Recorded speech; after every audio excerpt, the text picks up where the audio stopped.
All right, shalom, shalom. First and foremost, want to give all praises, honor, and glory to Yahweh Ba'Shem Yahushai Ba'Shem Rakakwadash. Double honors to the apostles and the elders of Great Millstone. Shalom to the Akim and a few Akwat who may be listening. This is your brother Batakallah from the GMS camp here in Chicago, coming back at you with another lesson through the spirit and power of Yahweh Ba'Shem Yahushai, and Lord willing, this will be an edifying lesson. All right, the title of this lesson is Patience is More Important Than Ever Right Now. All right, and we're going to get some precepts, and Lord willing, this will be edifying. But this is Revelation 13:9. It says, if any man have an ear, let him hear. He that leadeth into captivity shall go into captivity. He that killeth with the sword must be killed with the sword. Here is the patience and the faith of the saints. All right, now, of course, we get this precept to tell Esau that he's going into slavery. All right, but the reason that I got it for today's lesson is that, the part of it that speaks about patience and faith. All right. And this verse is really saying, that the Lord is promising that our enemies are going to go into captivity for what they did to us. But we have to have the patience in order to see that happen, And that's why we're doing this work, so that, Lord willing, we can be a part of that on the first go round. All right. Now, of course, you 2/3, Lord willing. I'm not a 2/3. Lord willing, none of the brothers are of that number. All right, but the 2/3, they're going to get destroyed on this side, and then they're going to have to be born back into the kingdom at a later time, as children. And they're going to have to bear the shame of being a 2/3, and they're going to have to deal with the second death, which is the thermonuclear death, also chariot fire, and, all the calamities of Jacob's trouble, etc. All right, whereas those who receive salvation, the 1/3, especially the 144,000, but the whole 1/3 will receive salvation, and we're trying to be of that number, Lord willing. Those of us that are doing this work, will receive salvation, will not have to go through the second death, will be preserved through Jacob's trouble. Not saying that you are going to have an easy go about it. You're going to go through things, all right?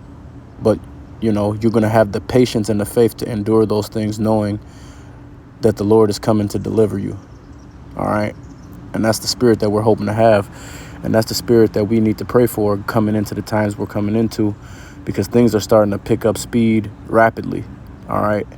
We see all the things that are happening around the earth, various natural disasters, earthquakes, fires, tornadoes, etc. All right. Because it's been going on for a while now. But we see that. We see all of the tension as far as this World War III situation is concerned. And it's just going to keep getting worse. All right. And, on the home front, a lot of brothers are going through heavy trials and tribulations, man. Heavy tests right now, myself included. But everybody, we're all going through it, man. All right. And I've been bringing this out a lot lately. But that shows you, man, we're getting into these times, man. We're getting close, and things are about to start getting real. It's going to be a bumpy ride, man. All right. Now, the Lord is going to preserve us through that. The Lord is going to protect us through that, as long as we hold up our end of the bargain. But it's not going to be just a walk in the park, man. And that's why we got to have faith. That's why we got to have patience. And that's why we got to pray for these things to receive them, first and foremost. All right. This is the next precept, Salakia. This is Revelation 2:9. It says, I know thy works in tribulation and poverty, but thou art rich. And I know the blasphemy of them which say that they are Jews and are not, but are the synagogue of Satan. All right. Now, at this particular time when this was said, it was referring to, niggas, that, 2/3 niggas that was claiming to be, righteous, claiming to be in the truth at that time. But them niggas was wicked. Same thing. We got the same type of niggas today. All right. This would be referring to, in the modern day, niggas like niggas in IUIC. That's off. Those of you that are of the elect that are in these organizations, you need to repent and get your mind right. But for the most part, this is talking about organizations like IUIC. This is talking about all your fake camps. Okay. ISUPK, all that shit. But also, we use this to refer to the 1948ers in the modern era as well. All right, because it applies to them also.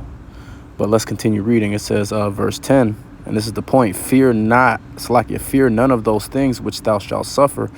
Behold, the devil shall cast some of you into prison, that ye may be tried, and ye shall have tribulation 10 days. Be thou faithful unto death, and I will give thee a crown of life. All right. And that's not just getting ready to happen. All right. We got brothers that's wrongfully in prison as we speak right now, that's going through their time in the fire, that's being tested. All right. And Lord willing, those brothers endure their test, and the Lord is going to deliver them, man. Lord willing, those brothers keep their faith, and Lord willing, the Lord don't take the spirit away from them despite their situation. But understand that, you know, this is about to get ready to start happening to a lot of us, man. All right, this devil is about to come down with great wrath, because he knoweth he have but a short time, and we're public enemy number one, whether they acknowledge that on the mainstream media or not. All right. If you've been doing this work, understand these devils got a dossier on you, and they are in position. All right. Now, you know, all of us aren't going to get taken and put in chains and put in jail like that. Some brothers will. Some brothers might get put to death. Some brothers, well, certain brothers are going to get put to death. All right. That's also something that's going to happen. All right. But you may go to jail. You may get put to death. You may go to jail and get put to death. You may, you know, be delivered from those things and just have to endure the elements out here. All right. It's a number of things that can happen. All right. But, you know, while we're dealing with all of these things, whatever we have to deal with, once again, you got to pray for faith. You got to pray for patience. You got to pray for faith. You got to pray for patience. All right. And you got to continue in this work, man, and trust in the Lord, and understand that no matter what, the Lord is sending Yahushua back to destroy this place. No matter what, the Lord is sending Yahushua back to deliver the elect. No matter what, these devils, the so-called white man, Esau, Edom, is going into slavery. His kingdom is not going to continue. No matter what, the rest of the heathen nations are going into slavery. These are things that we have to constantly remind ourselves of, man. Okay, because it's going to get real hot and heavy out here. It already is the Lord is already starting to turn the heat up. All right. Like I said, a lot of brothers are dealing with things in their lives individually. All right. But these are all things that the Lord is giving us, tests that the Lord is giving us to harden us in the spirit, so that we'll be able to endure, you know, the true test that's coming, the time or the hour of temptation.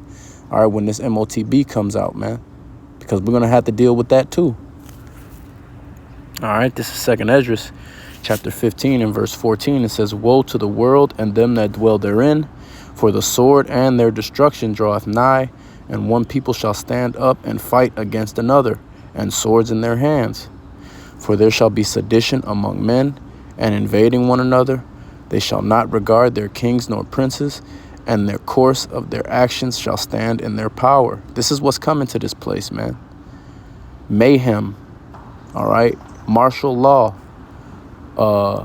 The Purge type scenarios, man. Book of Eli type scenarios. This is what we're about to be dealing with, man.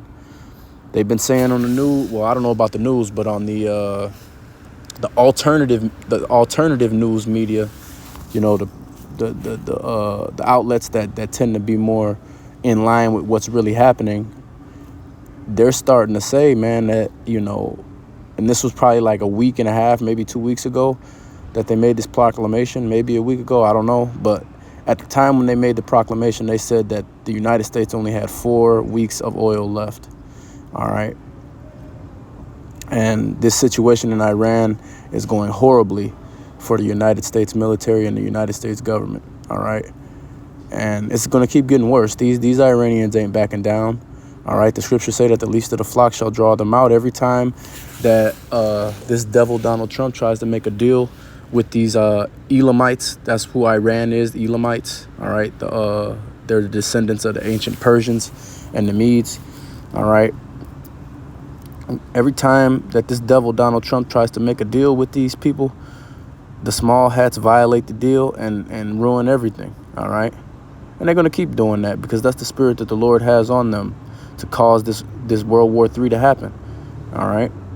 And, you know, here in America, it's just going to get worse. That shipping lane is responsible for a large portion of our resources, all right, that we receive in this country. and it's been shut down for months. And now the reserves are running out. And once they fully run out, you're going to really see how people are ready to act, man. It's going to be real destructive out here. It's going to be real wicked out here, man. It already is. And that's saying a lot, man. If I'm saying it's going to get wicked out here, and it's already wicked as fuck, man. All right. This is verse 16. It says, "For there shall be sedition among men, and invading one another. They shall not regard their kings nor princes, and the course of their actions shall stand in their power." So people are going to be running in people's houses, putting each other to death, stealing from each other. All right. Graping each other. All type of crazy shit is about to be going on out in the open. People ain't going to care about the police. People ain't going to care about the mayor. People ain't going to care about the House of Representatives, the president, none of that shit. And a matter of fact, these people are going to be so upset that they're going to go and they're going to try to reach out to a lot of these low-level politicians that's in their area for selling them out to the government, man. For selling them out to this devil, for selling them out to the 1948ers. People are going to be trying to get that back, man. And these elites, they set you politicians up to take a dive, man. Now, at the end of the day, they're not going to get away, but it's going to be Yahushua and the elect that give them their punishment, all right? They're going to be the first fruits of slavery in the kingdom of heaven. But for all of you low-level niggas that's out here that have sold your what do they call that, man? Your constituency out, all these people that voted for you, you sold them out. You're going to have to pay the price for that, man. And these people are going to be looking for you. All right. And they're going to be doing it to each other. They don't care. It's going to be every man for themselves out here. This is verse 17. "A man shall desire to go into a city and shall not be able," because it's going to be martial law, checkpoints. All that's going to be in effect. All right. "For because of their pride, the city shall be troubled. The houses shall be destroyed, and men shall be afraid. A man shall have no pity upon his neighbor, but shall destroy their houses with the sword and spoil their goods because of the lack of bread and for great tribulation." So it's going to be famine out here, famine of food, famine of water, and famine of the word. So it's just going to be people going to be acting like animals, man. And the only thing that's going to carry you through that day is having faith in the Lord and being patient and waiting on the Lord and Yahushua's return, man. That's it. All right. That's why we got to stay in this work. We got to keep doing this work and be diligent to make our calling and election sure, because this time that we coming into is going to be horrible. You know, without the Lord, you're not going to make it. Plain and simple. Don't matter how much you prepare. It don't matter how many guns you got. None of that shit is going to matter. All right. It's whether you have stored up treasures in heaven that's going to matter in those days, man. This is Ecclesiastes 9 and verse 10. It says, whatsoever thy hand findeth to do, do it with thy might. For there is no work, nor device, nor knowledge, nor wisdom in the grave whither thou goest. I returned and saw under the sun that the race is not to the swift, nor the battle to the strong, neither yet bread to the wise, nor yet riches to men of understanding, nor yet favor to men of skill. But time and chance happen to them all. I don't know why it didn't put it on there. Salakia on that. All right, but hey, the only thing that's going to get us out of here is Yahweh Bashem Yahushai. No amount of preparation is going to help you if you don't have the Lord. All right, no amount of money, no amount of weapons, no amount of nothing. All right, if you don't have Yahweh Bashem Yahushai, you're not going to make it. Plain and simple. And if you think that you're going to stack provisions up and avoid what's about to happen with that, all you're doing is storing up goods for the elect. That's it. All right, because if the Lord ain't with you, you ain't gonna make it. All right, so hey, just keep pushing, Hakim. You know, we're getting closer and closer to being the fuck out of here. All right, but understand that the closer that we get, the more difficult that it's gonna get. All right, for you brothers that work out, you understand. You know, the further into the set that you get when you're working out and you start feeling that burn, the more and more closer you get to the end of your set, the more burning and pain that you have to endure to finish that set, man. And it's the same thing with what's about to happen now. The closer and closer and closer we get to Yahushua's return, you know, the heat's just going to keep getting turned up and turned up and turned up until that day, man. All right, so we got to pray for patience. We got to pray for the will to endure. All right, and we got to pray that the Lord doesn't take his spirit away from us first and foremost. All right, and that we have faith that the Lord is going to deliver us. So with that, we're going to give all praises, honor, and glory to Yahweh, Ba'ashem, Yahweh Shai, Ba'ashem, Rakakwadash. Double honors to the apostles and the elders of Great Millstone. Shalom to the Akim and a few Akwat who may be listening. Lord willing, this was an edifying lesson. Until next time, Shalom.